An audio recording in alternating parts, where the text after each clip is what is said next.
इंद्रत्वं सुरसुन्दरी मणिगणैः मन्दारवृन्दारकैः ब्रह्मर्थै परिचारकैः परिवृतो मन्दारमालाङ्कितः आगस्त्यायुधपुत्रमित्रसहस्राब्दैः स्वकैर्वाहनैः सन्तुष्टोऽर्चनया मया श्रितपरीक्षालाय वृतो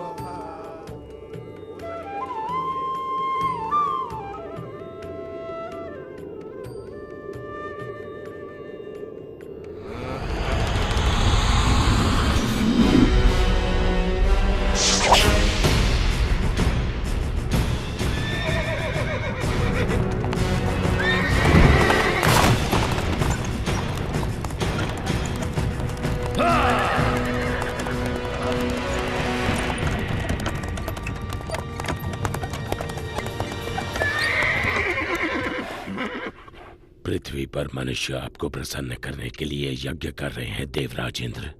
ये ऋणी लोग आपका आभार प्रकट करने के लिए सब तरफ एकत्रित हुए हैं। होना भी चाहिए। इनकी खुशहाली मेरे हाथों में है। इन्हें ज्ञात होना चाहिए कि मैं बारिश का स्रोत हूँ जो इनके खेतों और भंडारों को अन्न से भरती है। संवर्तक, जो लोग मेरे लिए यज्ञ कर रहे हैं उन्हें वर्षा प्रदान करो।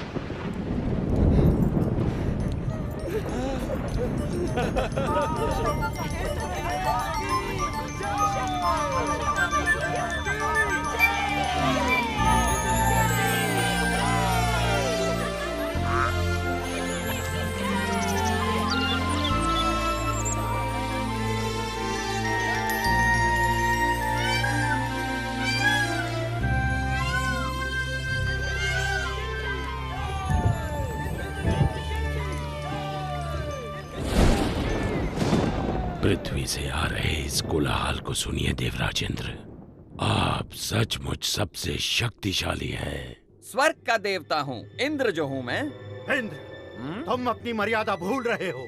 तुम केवल अपने कर्तव्य का पालन कर रहे हो, भगवान विष्णु का आदेश पूरा कर रहे हो। मैं जो चाहूँ करूँगा, मैं किसी का आदेश नहीं मानता। इंद्र, मैं तुम्हारा शिक्षक हूँ। तुम्हें अपने यश और कीर्ति का अभिमान हो गया है। मैं तुम्हें सलाह देता हूँ कि सुधर जाओ, अन्यथा तुम्हारा ये घमंड तुम्हें नष्ट कर देगा।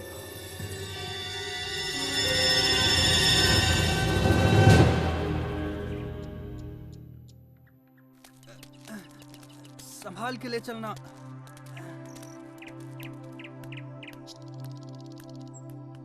बाबा, आप इंद्र के लिए यज्ञ क्यों कर रहे हैं? हमें इंद्र को प्रसन्न करने के लिए हर साल ये यज्ञ करना ही पड़ता है ताकि वो हमें बारिश दें।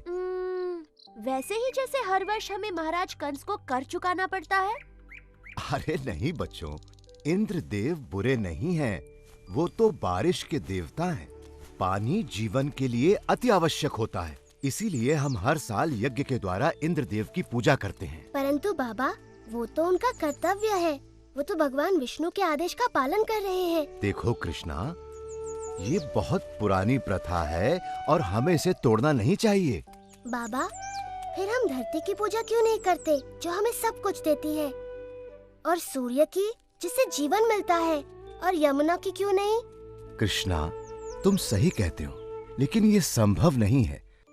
हम सदियों से चलती आ रही इस प्रथा को अकस्मात ही तोड़ नहीं सकते बेटा। परंतु बाबा, क्या हमें आंखें बंद करके प्रथाओं को मान लेना चाहिए? वो तो भगवान विष्णु हैं, जो इंद्र और सभी देवताओं को शक्ति प्रदान करते हैं। कृष्ण बिल्कुल सही कह रहा है।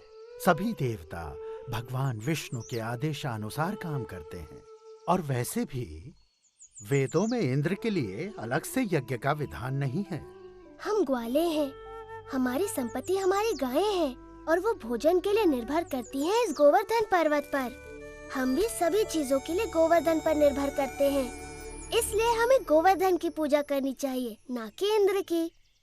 मेरे वृंदावन के प्यारे मित्रों, हम सबको गोवर्धन पर्वत का हृदय से आभारी होना चाहिए। आप स्वयं ही देख लीजिए, गोवर्धन पर्वत के इन चमत्कारों को जो वृंदावन का जीवन है। हमारी गायें इसके जंगलों की घास चरती हैं और हमें मीठा मीठा दूध देती हैं। इसके झरने हमारी प्यास बुझाते हैं। इसके मैदानों में हमारी फसलें और फल उगते हैं। इसकी लकड़ी से बने घर हमें सुरक्षा देते हैं। मित्रों, हमारा जीवन इंद्र पर निर्भर नहीं करता, बल्कि गोवर्धन पर्वत पर निर्भर करता है। कृष्ण ठीक कहता है। आयुष्मान भव। ये सब इंद्रदेव की नहीं, गोवर्धन की कृपा है। इसलिए मित्रों, सब लोग अपना अपना चढ़ावा एकत्रित करें। हम सब गोवर्धन की पूजा करेंगे।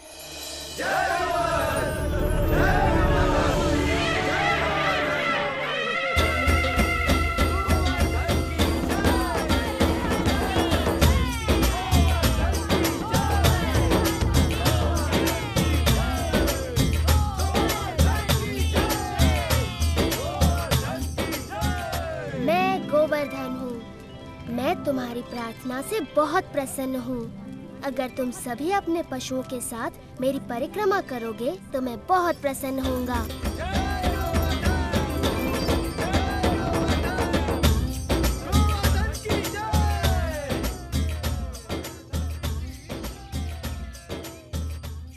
देखो कितनी बड़ी पूजा हो रही है।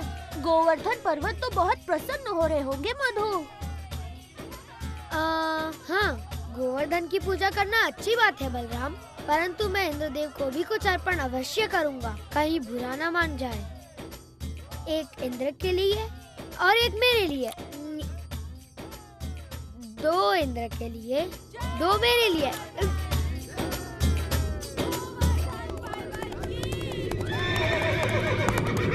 देखिए तो, वृंदावन वासी गोवर्धन पर्वत की पूजा कर रहे हैं। ये तो बड़े अचरज की बात है। उनकी ये हिम्मत! मुझे तुरंत इंद्र को सूचित करना होगा।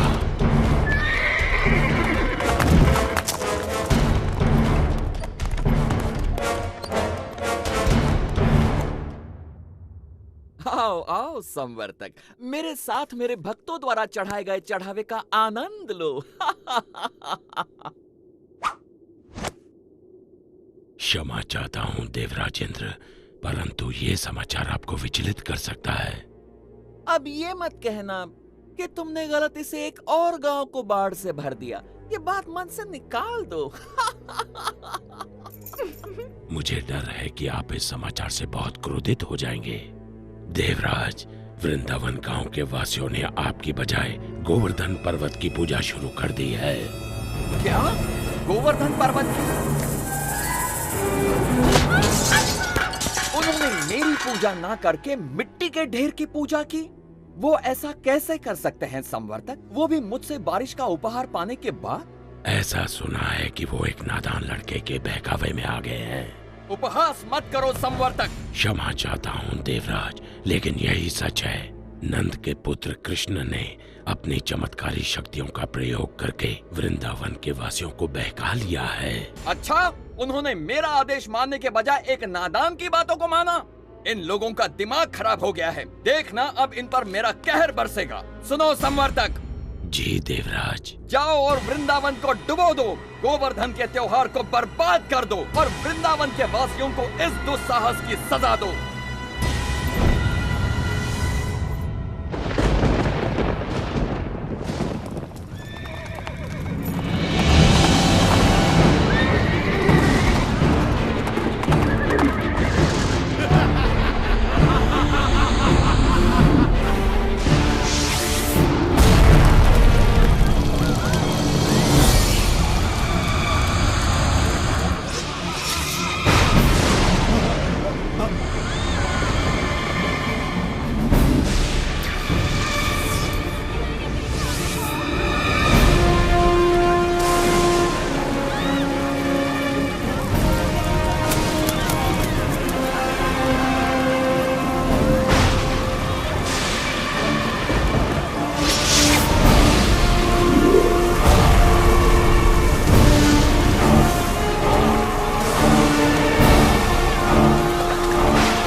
कुछ नहीं कर सकते।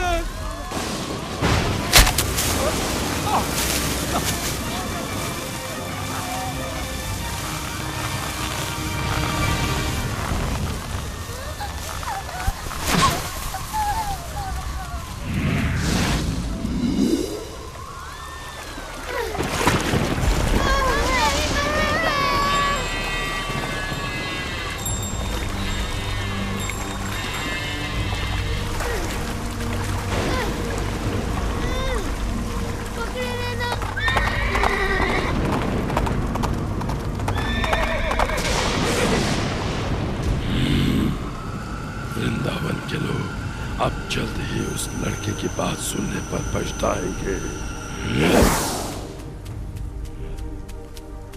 इंद्रदेव हम सभी का विनाश करने पर तुले हैं। कुछ करिए नंद महाराज। मेरे प्यारे कृष्ण, मैं जानता हूँ तुम हमारा हित ही चाहते थे, लेकिन तुमने इंद्रदेव को कुपित कर दिया।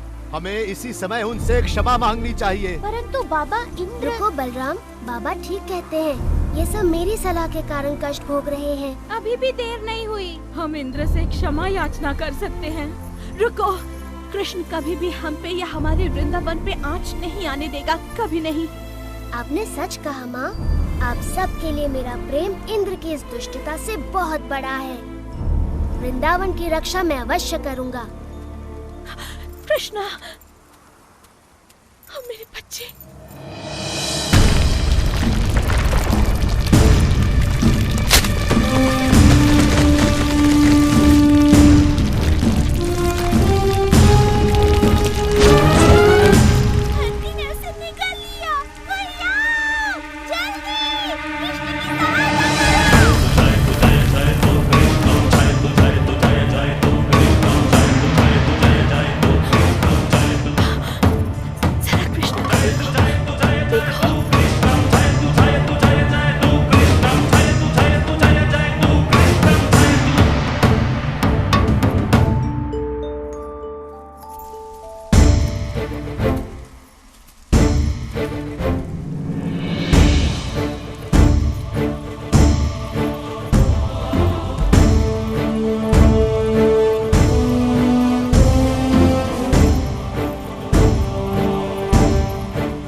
इतने तूफान के बाद भी ये असंभव है।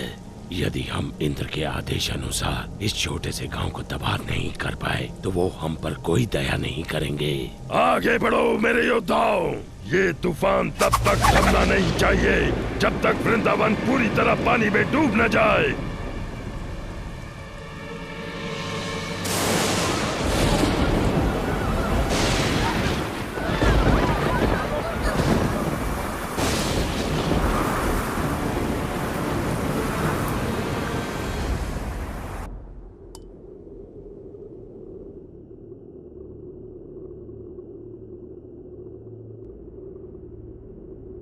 देवराज, आओ संवर्तक, बहुत थके हुए लग रहे हो। बैठ जाओ और सब विस्तार पूर्वक सुनाओ। बताओ, क्या तुम्हारे तूफान के बाद भी वृंदावन का कोई चिन्ह बचा है? देवराज, आपके योद्धाओं ने पिछले 6 दिन और 6 रातों से तूफान मचा रखा है, जिसमें आग की तरह बिजली कड़क रही है और घनघोर वर्षा हो रही है। मनुष्य ने इससे पहले ऐसा दृश्य कभी नहीं देखा। अच्छा है, बहुत अच्छा है। अब तक तो वृंदावन पूरी तरह डूब चुका होगा।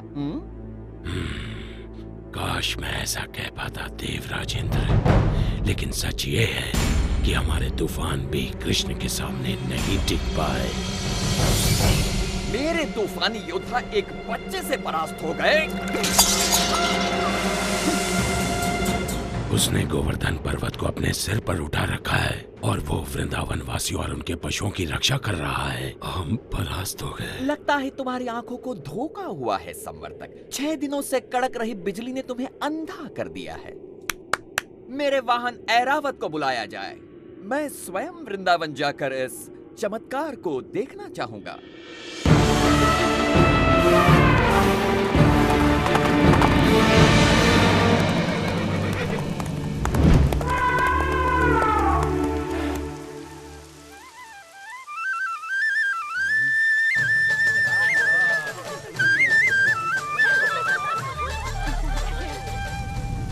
स्वयं ही देख लीजिए देवराज। यदि कृष्ण अपने आप को भगवान समझता है तो अब वो ये जान जाएगा कि कौन शक्तिशाली है, वो या फिर इंद्र।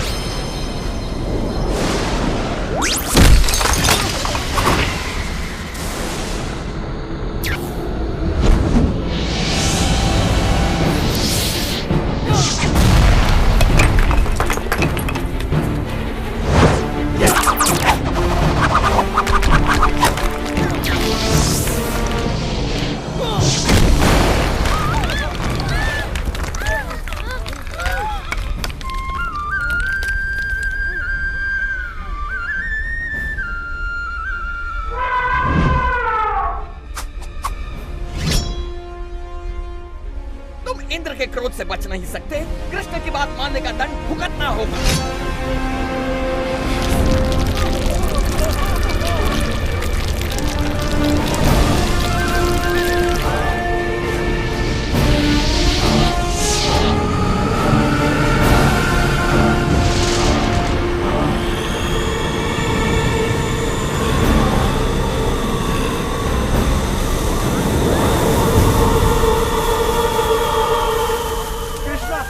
हमारी रक्षा करो। इंद्र गोवर्धन पर्वत को नष्ट कर रहे हैं। इंद्र कुछ नहीं बिगाड़ सकते, भय मत करो।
तूफान थम चुका है।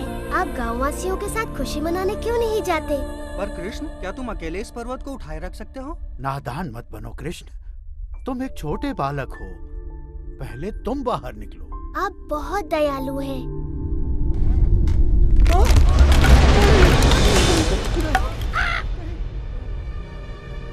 आप सचमुच चाहते हैं मैं पहले चला जाऊं? नहीं, रुको! मुझे छोड़कर मत जाओ!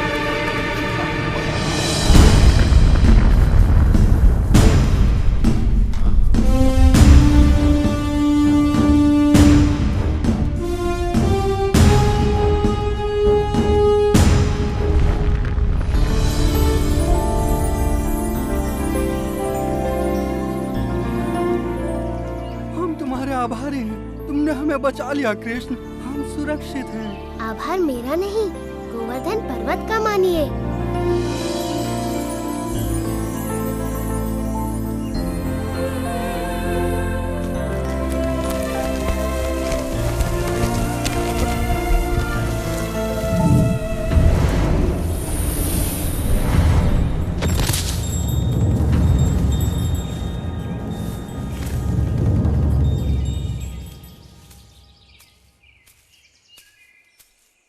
देवराज इंद्र, मैंने देखा आप मुझसे कितना स्नेह करते हैं।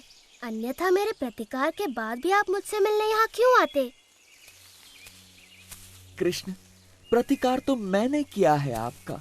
मैंने बहुत बड़ी मूर्खता की। भूल गया था कि मुझे शक्तियाँ आप ही से प्राप्त होती हैं।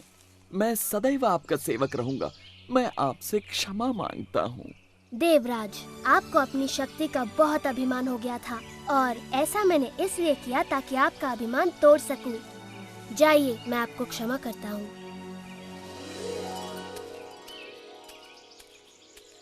हाँ, इतना असाधारण बालक हमारे साथ यहाँ वृंदावन में रहने आया है। मैं तो बस इतना जानती हूँ कि ये मेरा प्यारा बच्चा है, मेरा दुलारा कृष्णा। कृष्णा की जय हो, जय